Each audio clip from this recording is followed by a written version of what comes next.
और ये जन औषधि केंद्र ऐसे हैं कि जो दवाई बाजार में 100 रुपये में मिलती है, जन औषधि केंद्र में वही दवाई सिर्फ 15, 20, 25 रुपये में मिल जाती है। अब आपका पैसा बचेगा कि नहीं बचेगा? तो आपको जन औषधि केंद्र से दवाई लेनी चाहिए कि नहीं लेनी चाहिए? दूसरी एक बात मैं करना चाहता हूं। आजकल बहुत बार खबरें आती हैं, गांव-गांव किडनी की भी बीमारी काफी फैल रही है। अब किडनी की बीमारी जब बढ़ जाती है तो लगातार डायलिसिस करानी पड़ती है, नियमित रूप से करानी पड़ती है, दूर दूर जाना पड़ता है, खर्चा बहुत लगता है। आपकी ये मुसीबत कम हो, इसलिए हमने देश के 700 से ज्यादा जिलों में 1,500 से ज्यादा डायलिसिस सेंटर खोले हैं। यहां मुफ्त डायलिसिस की सुविधा भी उपलब्ध है। सरकार की इन सब योजनाओं की जानकारी आपको भी होनी चाहिए और आपको अपने परिचितों में भी सबको बताना चाहिए। तो मेरा इतना काम करोगे? जरा सब हाथ ऊपर करके बताइए, करोगे? आपको पुण्य मिलेगा। ये सेवा का काम है। साथियों, बागेश्वर धाम में कैंसर मरीजों के लिए इतना बड़ा अस्पताल खुलने जा रहा है, क्योंकि कैंसर अब हर जगह बड़ी परेशानी बन रहा है। इसलिए आज सरकार, समाज, संत सब कैंसर के खिलाफ लड़ाई में मिलकर प्रयास कर रहे हैं। भाइयों बहनों, मुझे पता है गांव में अगर किसी को कैंसर हो जाए तो उससे लड़ना कितना मुश्किल होता है। पहले तो बहुत दिनों तक पता ही नहीं चलता कि कैंसर हुआ है। बुखार और दर्द की घरेलू दवाएं ही आमतौर पर लोग लेते रहते हैं, और कुछ लोग तो पूजा जाप में चले जाते हैं, किसी तांत्रिकों के हाथ में फंस जाते हैं।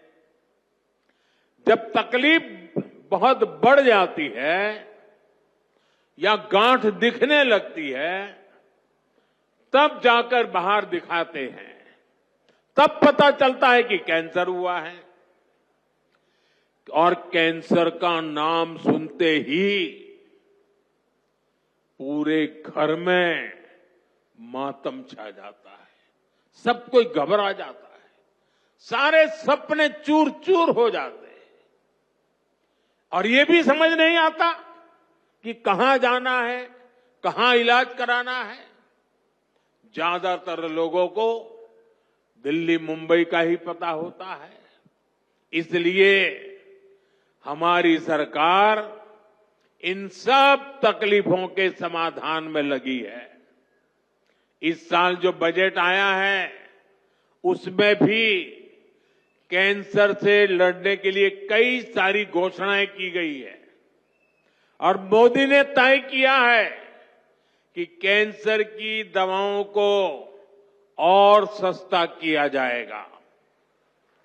अगले 3 साल में देश के हर जिले में कैंसर डे केयर सेंटर खोले जाएंगे। डे केयर सेंटर में जांच भी होगी और आराम करने की सुविधा भी होगी।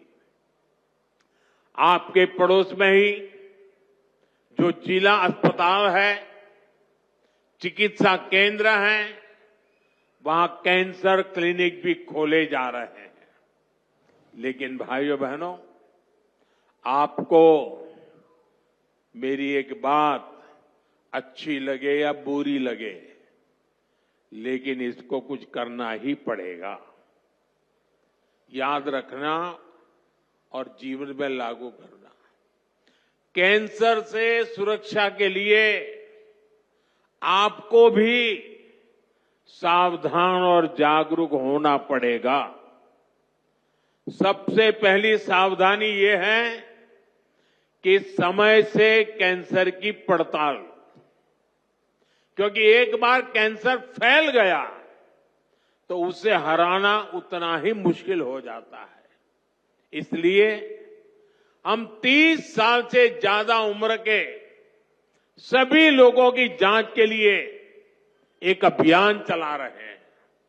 आप सबको इस अभियान का फायदा उठाना चाहिए, हिस्सा बनना चाहिए। लापरवाही नहीं करनी है। थोड़ी सी भी जो शंका हो तो कैंसर की तुरंत जांच करवानी है। एक और बात, कैंसर को लेकर सही जानकारी भी बहुत जरूरी है। ये कैंसर किसी को छूने से नहीं होता है। ये छुआछूत की बीमारी नहीं है। ये छूने से नहीं फैलती है। कैंसर का खतरा बीड़ी, सिगरेट, गुटखा, तंबाकू और मसाले से बढ़ता है। ये माताएं बहनें ज्यादा खुश हो रही है मेरी बात सुन के। इसलिए कैंसर फैलाने वाले इस सब नशे से आपको तो दूर रहना ही है, औरों को भी उससे दूर रखना है। अपने शरीर और स्वास्थ्य का ख्याल रखना है। और मैं आशा करता हूं, अगर हम सावधानी रखेंगे तो बालेश्वर धाम के कैंसर अस्पताल पर बोझ नहीं बनेंगे। यहां आने की जरूरत नहीं पड़ेगी। तो सावधानियां रखोगे ना? लापरवाही तो नहीं करोगे ना? साथियों, मोदी आपका सेवक बनकर आपकी सेवा में जुटा है।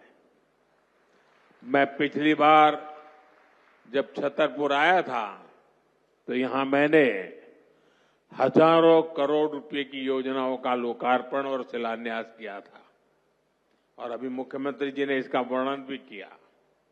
आपको ध्यान होगा, इनमें 45,000 करोड़ रुपए की केन बेतवा लिंक परियोजना भी थी।